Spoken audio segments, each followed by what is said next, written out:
You're listening to the Fierce Valley Podcast, episode 203, New York Times, Confessions of a Former Body Positivity Influencer, What It Gets Wrong. I'm your host, Vinnie Wellsby, pronounced they, them. Let's do it!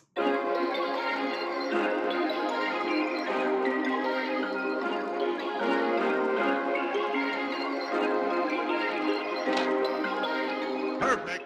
Hello, welcome to the show. So pleased to have you here. Thank you for your patience as I have a delay between getting episodes to you. As you may know, I'm at university doing a master's in counselling, and I have figured out that I have 2 months on and then 1 month off. And so in that 1 month, I will be recording 3 or 4 episodes so that you can get your Fierce Fatty fix if you want it over the next few months. So yeah, so that's the delay. That's what's going on with me. But I thought I would make a podcast about this video that came out a couple of weeks ago from the New York Times. This is an opinion piece, a video essay from someone that I wasn't familiar with. I guess it's the reason is that she wasn't a part of the fat liberation community. I've watched the video. I've done an analysis of it. It's just really boring. The things that there's just this, as in. I mean, it's good storytelling. I mean, it's nice, it's nicely produced and stuff. And I think you can tell that people are, they spent a long time with the script and all that type of stuff. It's entertaining for someone who's, new to the topic, but it's boring in regards to, it's just the same old boring message of I'm fat and a piece of shit. But it's framed as I escaped and I'm brave because I'm trying to lose weight. It's, to me, snooze fest. Bang, bang, bang, bang. But the reason why I chose to talk about it is that I know this video is going to trip up a lot of people, as it's already got 560,000 views, especially those who are just discovering fat liberation or intuitive eating or quote body positivity. And I'm worried that it's going to cause real harm and derail people's mental health, their physical health. So I want to break down the misconceptions in the video, because you could watch the video, it was presented to me on YouTube and I was like, what is this? You could watch the video and think, oh God, oh no, yeah, I agree with this person. I don't want to be involved in body positivity because they sound really unreasonable and just out there. I don't care when people lose weight. I care that, that they feel happy and they're safe and they're good, but, it doesn't really interest me. It doesn't activate me. It doesn't make me mad or anything. I feel maybe a bit sad for them, but I don't really pay attention. It's not something that I make content about. And the reason is that that's not what fat liberation is about. And that's not what I'm interested in. Fat liberation looks at the structures at play and criticizes them. The structures at play saying fat people need to do ABC to be seen as human, and where those messages come from, aka anti-black racism, patriarchy, colonialism, ableism, healthism, etc., etc., etc., and dismantling those systems. Whatever someone does to survive an anti-fat world is their business, especially if they're also marginalized in other ways, for example, being racialized and disabled or super fat or an immigrant, etc., etc., etc., right? So if someone decides that engaging with diet culture or taking a GLP-1 is the way that they're going to survive, then great, I'm glad that they're able to survive. And I'm not interested in critiquing them as an individual because it doesn't interest me and I don't think it's going to move the needle forward. Also, I try not to, I'm not into shaming people. It's not really my bag. It's not my bag. Because, we all fuck up and make mistakes and do things that we thought were great and later realize they maybe weren't so great. If I criticize other people, then, criticize myself as well, because I like leading with compassion is what I'm trying to say. But the big thing that happens in this video is that body positivity is completely misunderstood and misrepresented. Like, it's bananas. It really is. I'm walking the dog and being like, how can I explain how badly misrepresented something is, like with an analogy or something, and I was thinking, it's like someone said to you, oh man, I tried strawberries I just really don't like how big they are. You know, they're the size of a football, and they taste really meaty. And you're like, huh? You mean strawberry? Meaty? The size of a football? I don't think that was strawberry that you were eating. It doesn't sound like it. And then everyone, you know, in the comments of the video, like, yeah, fuck those strawberries. They're so fucking meaty and stringy and stuff, like spaghetti. And you're like, what? This is not the same thing we're talking about. So that's the main thing is, you know, you'll see in the, you know, I'll go through the video. You'll see, you know, the kind of conflation there, but also the conflation with body positivity to something else, and also missing what body positivity is, what fat liberation is. The reason why I don't use the term body positive is because body positivity is spawned from fat liberation. Fat liberation came around in 1967 was when the first fat in, F-A-T, fat in, as in sit in Central Park happened. And I think NAFA was created in 1969. Anyway, so fat liberation says, hey, can fat people get equal rights and access and, you know, just, you know, be treated equitably in the world? You know, treated like we're humans. I know, so weird. And then in the, which is, you know, right, like to us, like, yeah, obviously to a lot of people, no. We don't want to do that because fat people are pieces of shit or whatever. Then in the 1990s, language was introduced, body positivity, the body positive, that type of language. I think sometimes fat liberation can seem too radical. Body positivity is softer, more trendy. The creation of the website, The Body Positive, happened in 1996. And the goal of body positivity there was to help people develop healthy relationships with their bodies, and challenge beauty standards, support people overcoming eating disorders. So it's a lot about body image and mental health, more framing individual versus systemic stuff, but still systemic stuff because it wanted to dismantle that. In the early 2000s, we had Health at Every Size, and that is saying, hey, let's make sure that people, no matter their size, can access healthcare.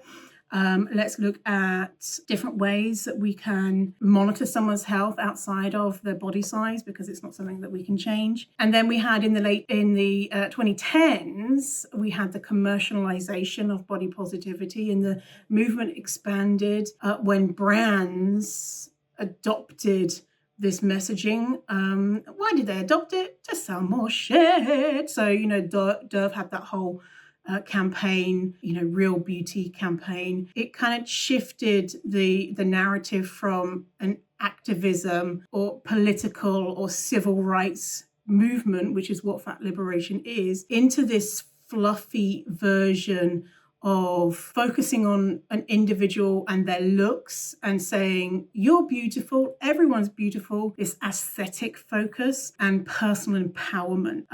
So which is like a watered down version of fat liberation. But, you know, there was still those foundations when some people were talking about body positivity, but not a lot. Jess Baker, I thought it was only a couple of years ago, but it was in 2017, wrote a blog. Lisa Frank Bopo is what I now call the branch of body positivity that, 1, isn't intersectional, 2, focuses on white and often thin bodies, and 3, refuses to dig into the deep and critical political issues around comprehensive body liberation, and instead relies on topical positive messages to keep us feeling cheerful and, most important, comfortable. So saying that body positivity is a very white, straight-sized movement. So for those who don't know Lisa Frank is a designer, question mark, but like really bright and kind of like bright child colors and stuff. I think it might be a child brand. I'm not doing a good job of explaining Lisa Frank. But anyway, fluffy, right? Versus the grassroots of activism. And when we're losing that activism, we then center bodies who are the least marginalized. Hence why body positivity is a lot about white, straight-sized people saying, if I can love myself at this huge size, and they're a straight size, you can too. Which is, you know, not inherently bad, but it's not the thing that's going to fix the world, right? I'm talking about all that to give that kind of framework of still, body positivity is not the movement that I claim and that many fat liberationists claim, but it's also a movement that kind of gets people's foot in the door, because the phrase fat liberation is too scary for a lot of people, because, if they're still struggling with anti-fat bias, and hell no, if someone said, hey, do you want to get into fat liberation, Vinny? 20 years ago, I would have been like, fuck no. What? Or if someone said, do you want to learn more about body positivity? I would have been like, tell me more. So, it's helpful in some ways that body positivity is a thing, but also just recognize that sometimes hard to define and not as political as fat liberation. We'll go through this video and then I'll point out the things that misconceptions or things that get wrong, or things that, messages that kind of are confusing to me.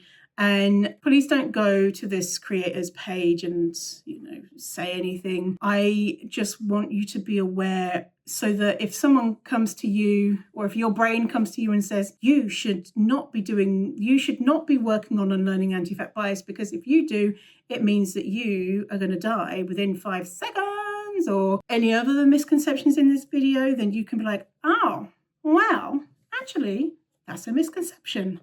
Blah, blah, blah, blah. So you're armed with that information to help your brain and help others' brains if that's something that you're interested in. So let's have a look. Love yourself at any size. So first off, we have a common misconception.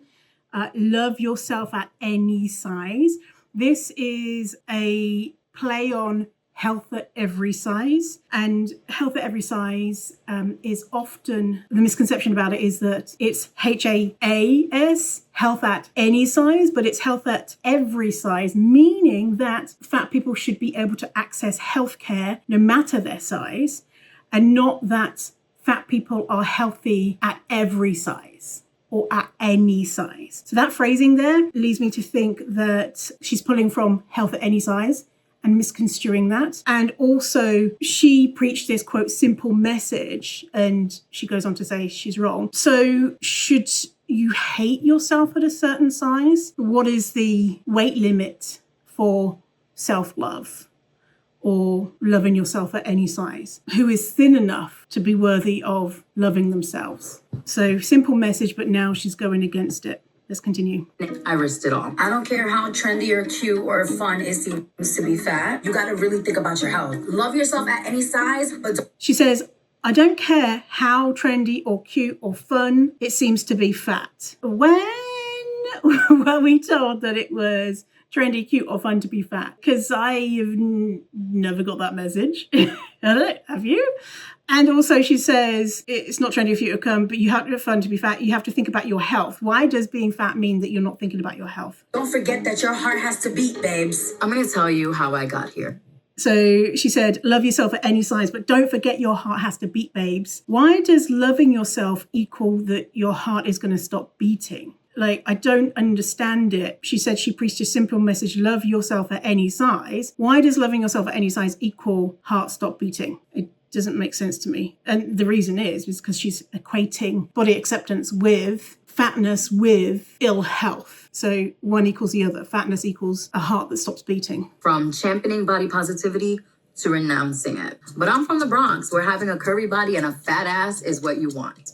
When you're Latina, you get called gordita, and it's a term of endearment. Fluffy, like Gabriel Iglesias used to say. I called myself fat around my mom. So seeing as she goes on to renounce body positivity, she seems to be denigrating the Latina community, kind of framing it that this is backwards thinking. Like, I came from a place where it was okay to be in a curvy body. And that makes me feel really sad that that's kind of where she's coming from. And then we have this, mijo, you're not fat, you're fluffy. And the framing of that is because fatness is seen as bad. And she was like, mijo, you're not fat, you're fluffy. It wasn't until college that I learned in the rest of the country, thinness is the beauty standard. Even worse, fat people are seen as lazy and dumb. I eventually learned that this discrimination has a name, fat phobia. I never planned on being a body positivity influencer. So she says, she went to college and she learned that fat people are treated badly. I'm surprised that she never came across that before she went to college. So she recognizes how anti-fatness is bad, but then she calls it fat phobia, which is a more outdated term. In the fat liberation community, we don't generally use the word fat phobia because the disability community has asked us to stop using the word phobia to describe bigotry, which leads me to believe that she was never in the fat lib community. Just a little clue there. Doesn't mean that she wasn't, but kind of like hearing that word made me go, huh. I wanted to be an actress. I wanted to be a star. That's when I started to get more attention from other plus size women about how empowered they felt watching my content. And that just made me feel like... She mentions here that she got more attention from others because they felt empowered watching. She doesn't mention anything about the trolls that I bet she got. She made people feel good. She made it look like she was successful with no hardships, right?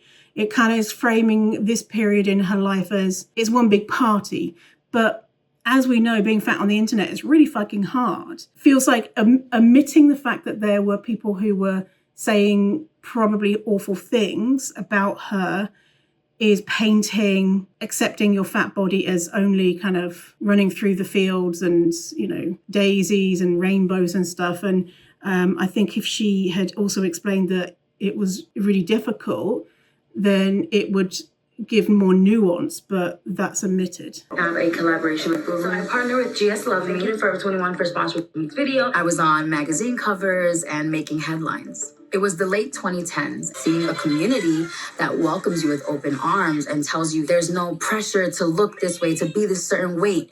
I mean, does that not sound like paradise? Does that not sound like paradise? Yeah, maybe because paradise isn't real. So she talks about the rise in body positivity in the 2010s onwards and frames it as we have reached the goal and fixed the issue because Tess Holliday was on the cover of Cosmopolitan and a size 12 model walked the runway. If you're around and interested in this world at that time, you know that the backlash was huge. There might have been this forward momentum fueled by capitalism, but the 2010s was horribly anti-fat. It was not a paradise. It was very surface level. And you can easily frame it as a paradise if it's only positive, but it was 100%, it was not. It was not. And I've seen that shift, like from me doing this work for 10 plus years, that even 5 years ago, the way that the response to my work was way different than it is today. It's still not great, but 2010s was not this paradise, right? Then, over time, I got heavier and heavier. I've always been an adventurous person. So over time, I got heavier and heavier. It kind of feels like she's framing body positivity as causing weight gain, which, I don't know. But there was a lot I couldn't do anymore. Fitting into the seats on roller coasters, planes. I couldn't wear heels. My dresses wouldn't zip up. And that wasn't all. When you're bigger, you might not be able to wipe as well as a thinner person. You can't reach because there's no space. So with her saying that she's been an adventurous person, but now she can't fit on the seats in roller coasters or planes, couldn't wear heels, couldn't zip up the dress. She's blaming structural issues on her body. She's displaying ableism. It sounds like she has shame about needing accommodations, like, for example, to use the toilet. That makes sense, right? It's hard to become disabled, especially if you perceive that you've caused it yourself. And I feel like she's being really unkind to herself here. And I can feel that shame of when she's, that introducing the clip of you might not be able to wipe as well. A lot of self-blame there that, it makes me feel sad. Okay, so I'm going to skip over her saying how much she weighed.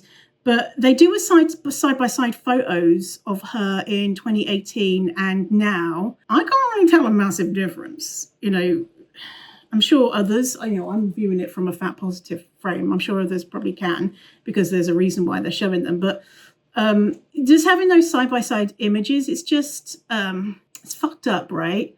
When Gabriella looks back on this in the future, it's probably going to make her feel like shit if it doesn't already. Because, at the end of the video, it's not like she says, oh, I left and now I'm really thin or anything.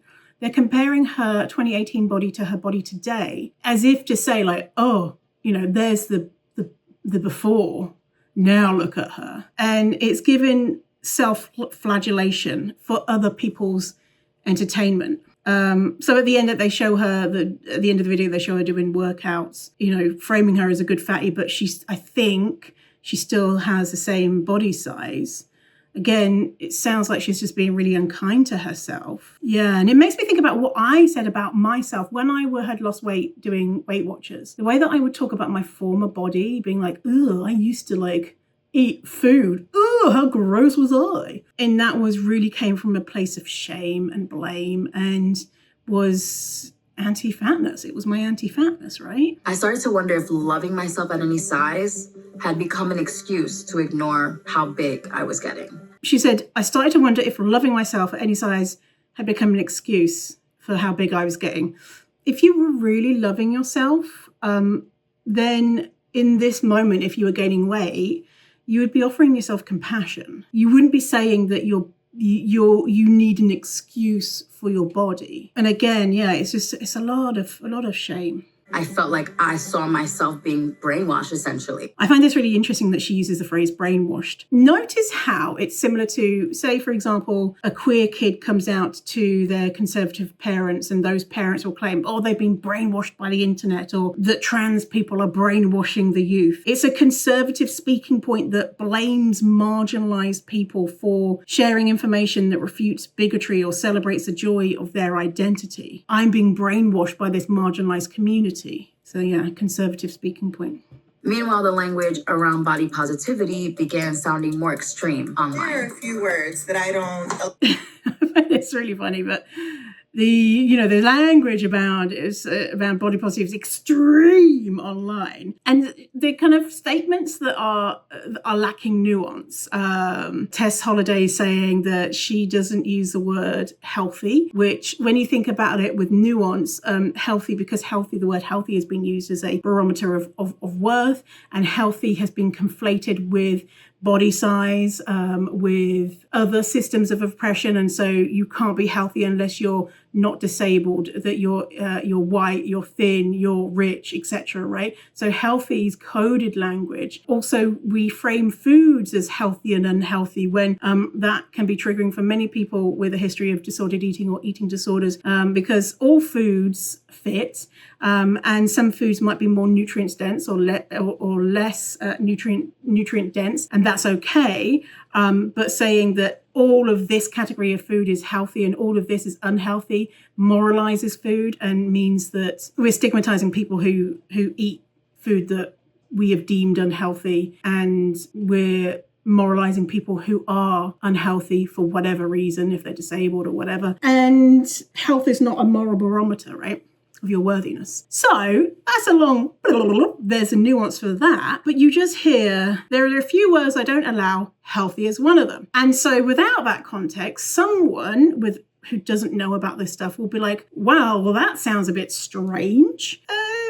This is the design of this, because if they use that nuance, then these arguments would begin to break down, and it would, make it sound less extreme. And this is language that the community is sharing language preferences and essentially asking for space for their identities. And when that happens, people will react, when they say, hey, by the way, don't use the O words, or hey, by the way, healthy has these connotations. People are going to react and say, tell fat people to, sit down, shut up. That's silly. You should be ashamed. You need to be compliant. And that is white supremacy culture and patriarchy.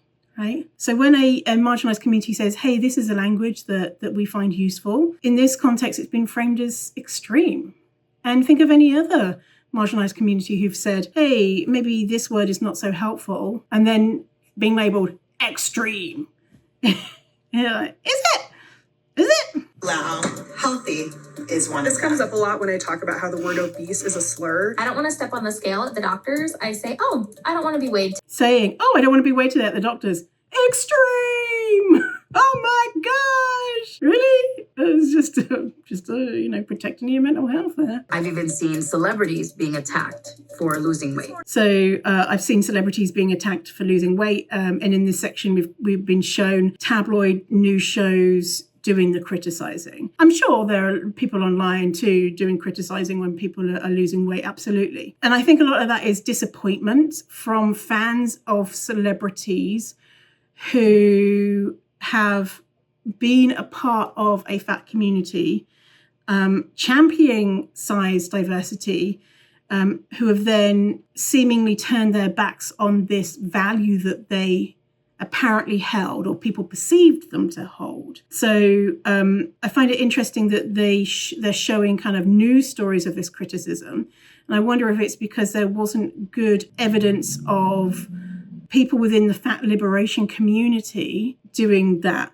Not saying that there wasn't, but I can't really think of like fat liberation influencers who are doing kind of takedown posts on ABC for losing weight. Because losing weight, like you do what you want with your body, you know? It's your body, you can do what you want. I think maybe the rhetoric around it is how people are disappointed that someone they thought was liberatory is not as liberatory as they once believed. I always say that I don't know that a fat person is fat positive unless they say out of their mouths, I believe in fat liberation. I think that fat people should have the same rights, access and opportunities as anyone else in any other body size. But if they don't say that, if they say I'm body positive, or if they just say love your body babes, I'm not going to take it that they are a part of the fat liberation community, because they're not saying that they are.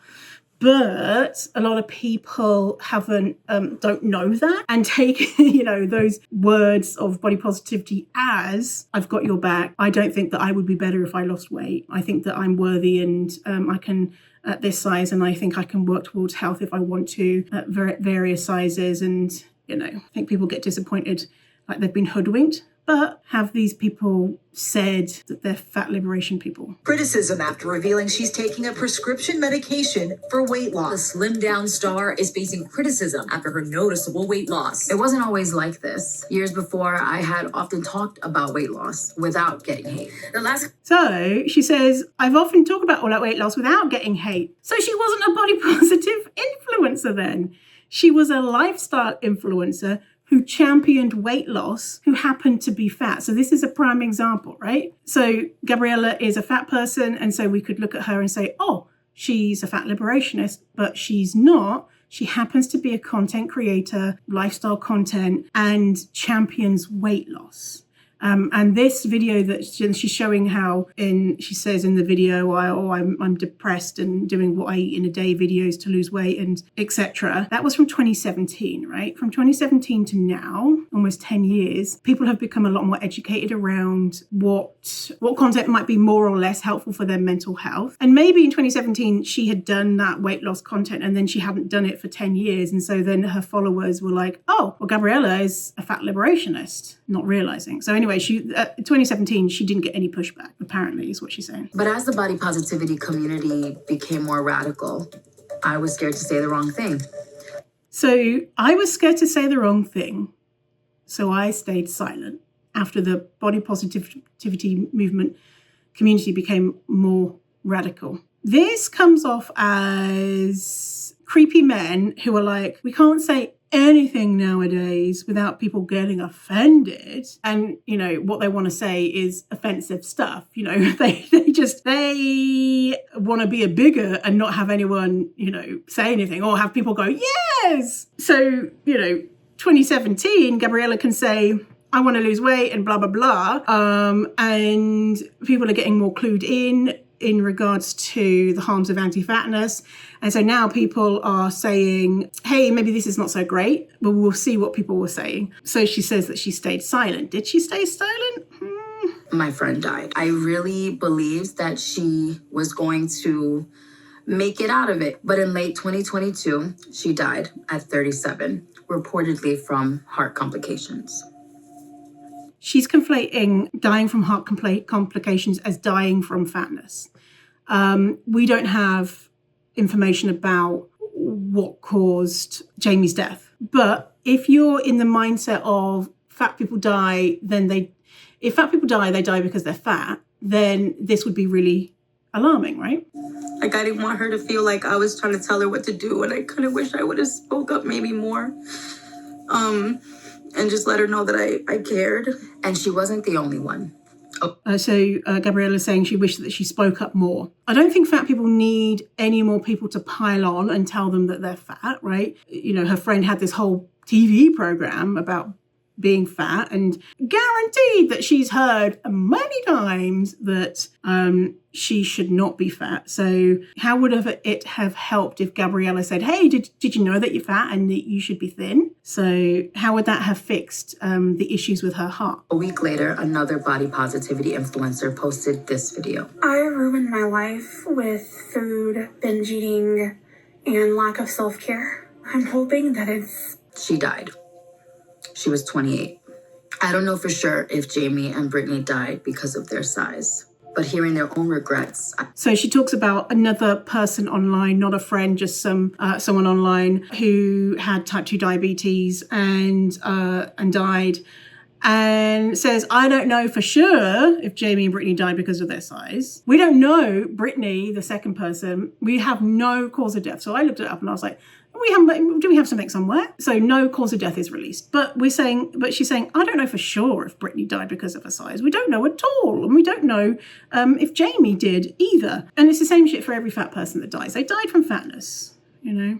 It was one thing to sacrifice my adventurous lifestyle. It was another to put my life at risk. And so I just pressed. So she says, it was one thing to sacrifice my adventurous lifestyle. It was another thing to put my life at risk. So you're saying you don't know why they died, but apparently accepting your fat body means that you're putting your life at risk. It's just not adding up. Record, and everything I said just came out. I'm gonna say something controversial and I don't care. I actually feel kind of guilty for being a part of this movement. Health is real. Organs failing is real. Diabetes, heart disease, all that is real, okay? It's not fat phobic to care about your health. So I have no idea where she's getting this information from, right? So she said, I'm just going to say something. I'm going to come out with something controversial. Diabetes, heart disease, all that shit is real, okay? Well, yeah.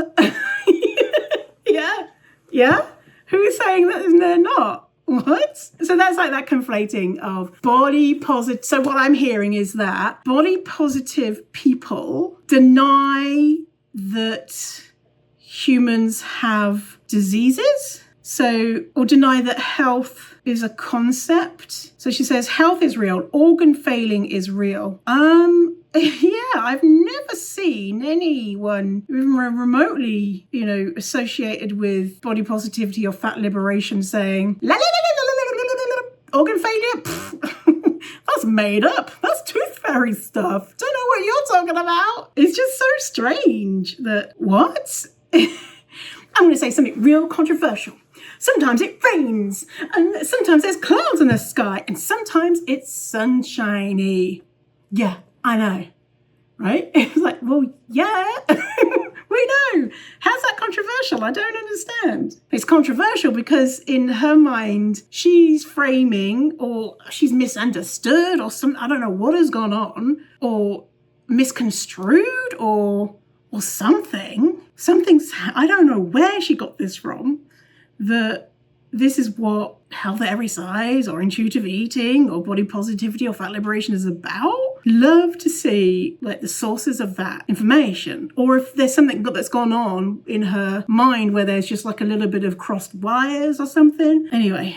Who's learning those lessons now, myself. And the backlash was massive. I've literally been seething with anger. It's blowing my mind how fat phobic you've become. You should know better and do better. The body positivity community branded me a pariah.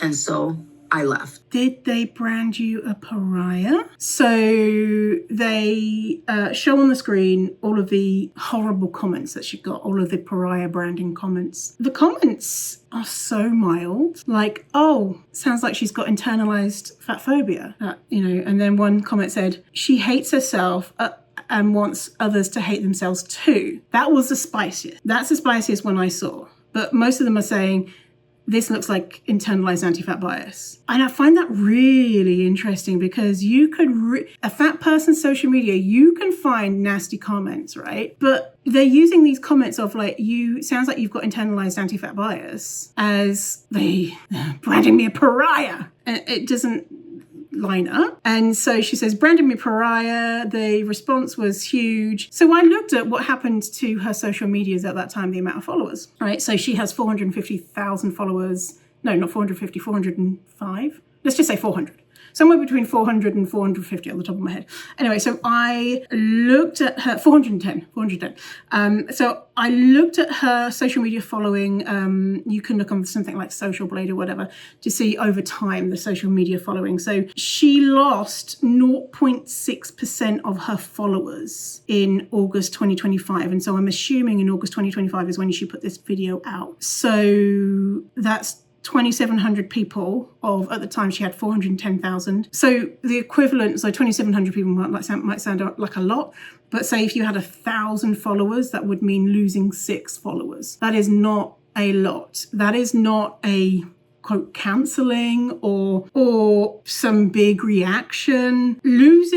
So I have 42 to 43 or something thousand followers. The reason why I don't really know is because it changes so much on a day. Like you could lose 100 followers one day and then gain 100 and then, so it just fluctuates just naturally. And so a 0.6% reduction in her followers and long term she's basically been at the same number of followers.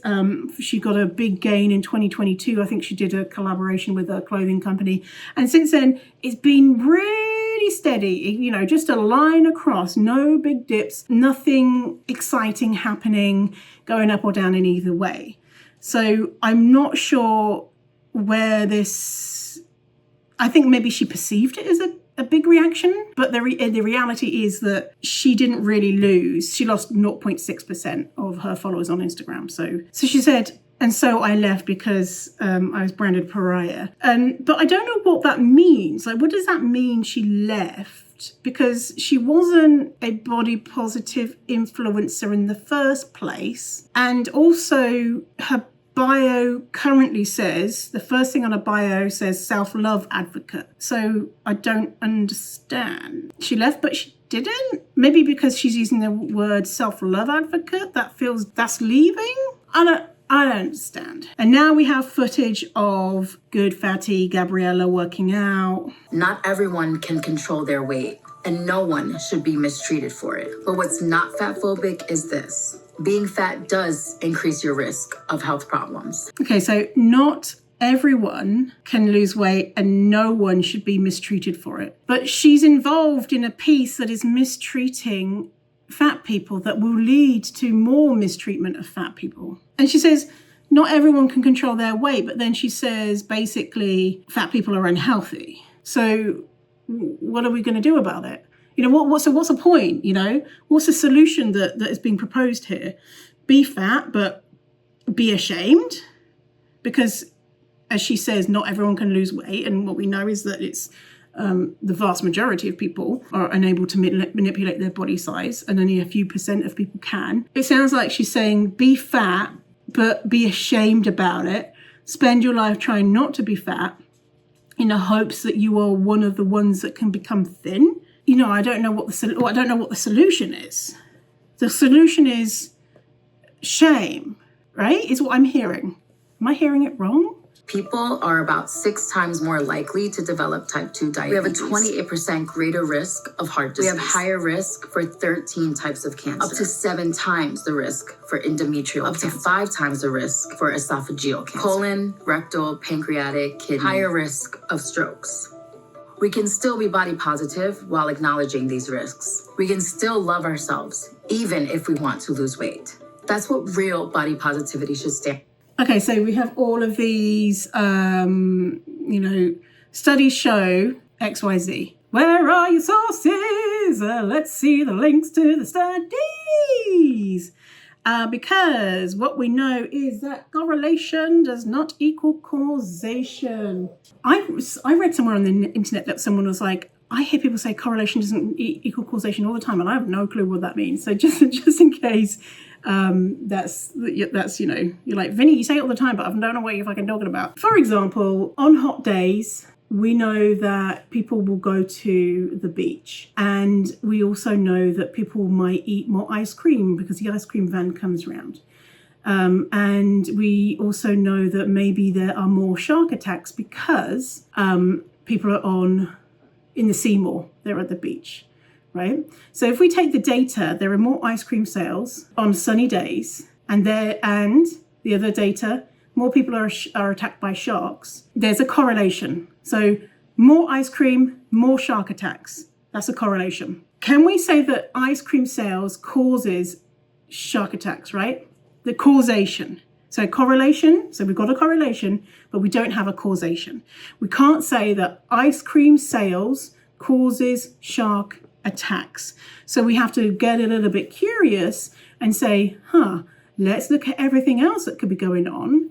And let's see, could it be that another connection is sunshine? Is it sunshine that's causing shark attacks? Oh, what happens if there's sunshine? Maybe people are on the beach. Oh, could it be that people are in the sea more, right?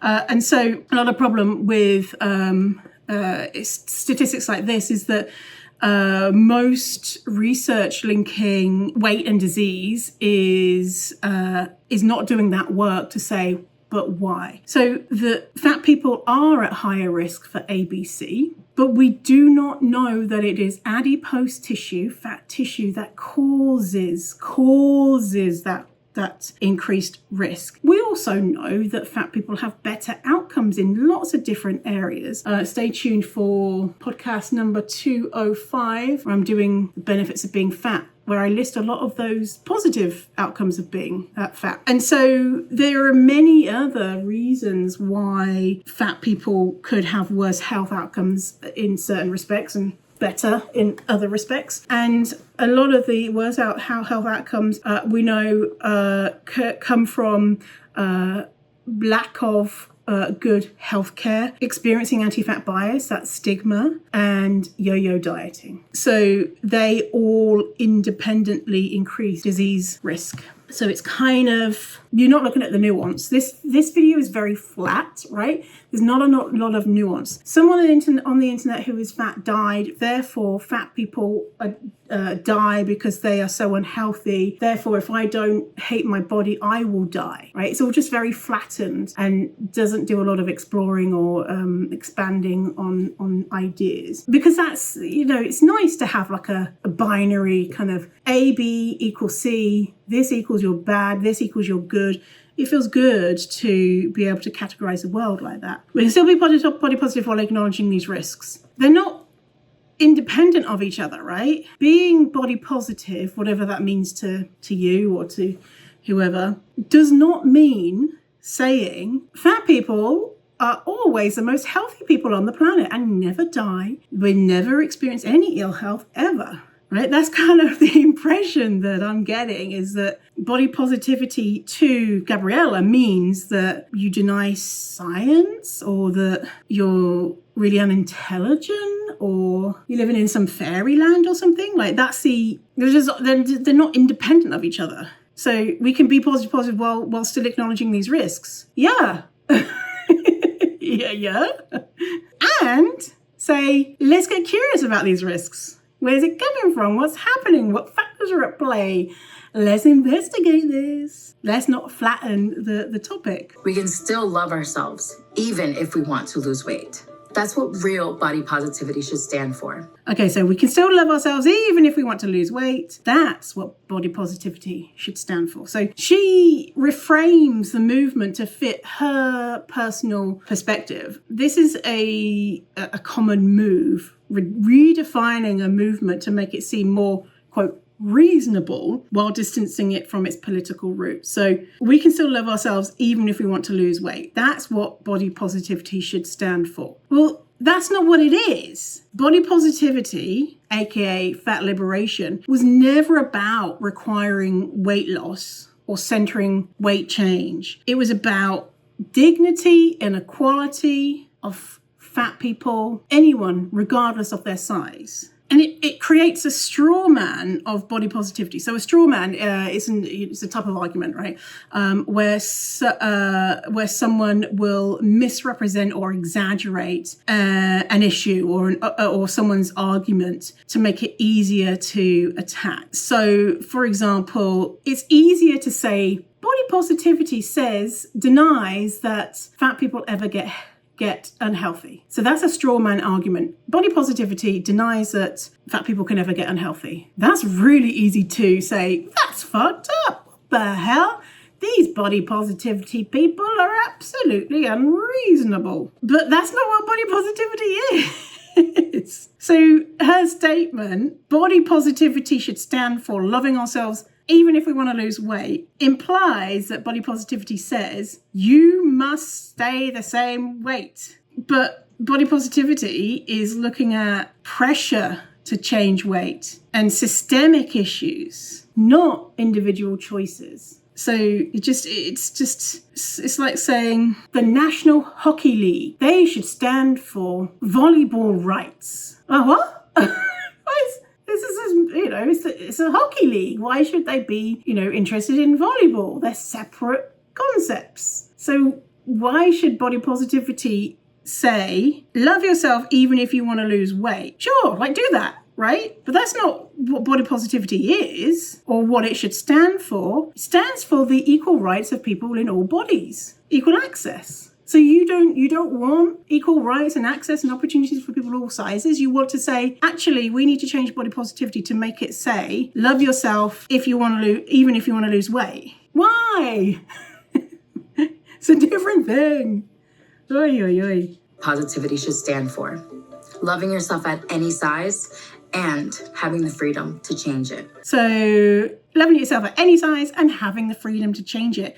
She does have the freedom. What she wants, because she's got the freedom, right? It's not that she's looking for freedom. She's looking for freedom from conversations where people might criticize what she's doing. What she wants is praise of her decision, not nuanced conversations or hearing that disappointment because people perceive her as bait and switching. Now, I don't know if she did bait and switch. I don't know if she was. From what I can see, there's no evidence that I can see that she ever was a fat liberationist or body positive influencer or whatever that means, right? So yeah, she wants freedom to not experience consequences of her actions, I guess. She wants freedom to be able to be supported no matter what. And then, loving yourself at any size and having the freedom to change it.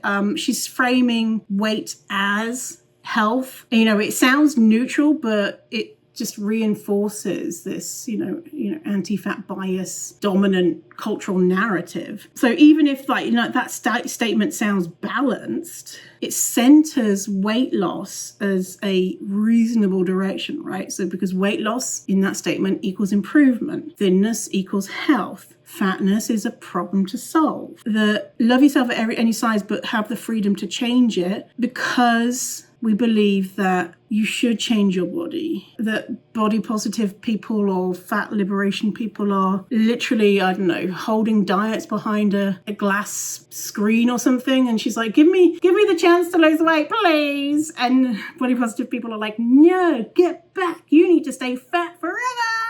There's so much freedom that she has to change her body. There's an abundance of it. And there's a tiny little, group of people who are like, maybe framing yourself as fat positive and then, making a video saying, all you fat people are, denying the fact that diabetes exists and you need to think about your body and your health and you need to think about your heart stopping beating babes and, maybe them saying, hey, that is maybe not so great. And the big cancelling that she got was people saying, it sounds like you've got internalized fat phobia. And 0.6% of her following going, Okay, so let's pause here because this is turning into a really long video, going to be 2 parts now. Thanks for hanging out with me today. Links for, I don't know if I've told you any links yet, but links for things in the show notes. All right, we'll see you next episode. Thank you for hanging out with me. Remember, you are worthy, you always were, you always will be. Stay fierce, fatty. Goodbye.